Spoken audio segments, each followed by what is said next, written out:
Hi there, my name is Richard Marler and welcome to my mediation and therapy practice. One of the services that I provide is a child inclusive mediation, and I thought I would take some time to talk about the do's and the don'ts of child inclusive mediation. So if you are preparing for a child inclusive mediation, what you don't want to say to your children is, you need to tell Richard this. Make sure you tell Richard that. Now, of course, you want to live with me, don't you? Those sorts of comments are not helpful and will not allow your child to speak their truth and have a voice in the process. What you might want to say to your child is, look, you haven't done anything wrong. Richard's just here to support me and the other parent to make better decisions.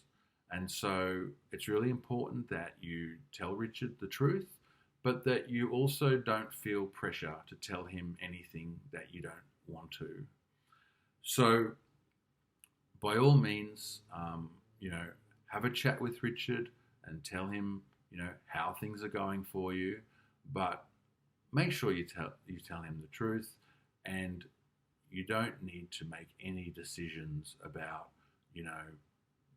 who you're living with or anything like that. I'll make those decisions with the other parent. That's not your responsibility.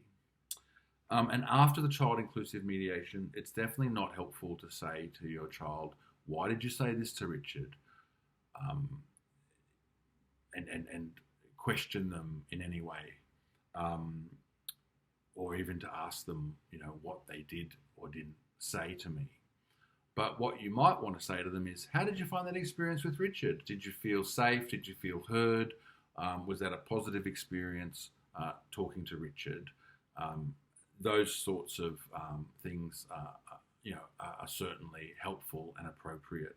And when dealing with the other parent, after the child inclusive mediation, it's really not helpful to say, I told you so, or to in any way weaponize the process. But what would be useful is to ask the other parent, well, how do you think we can better work together now that we've had this experience, and now that we've gained some shared insight into our child's lived experience, which, let's face it, is difficult when children are navigating between two homes and two families.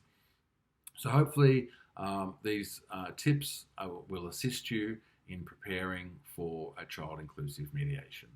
Thanks.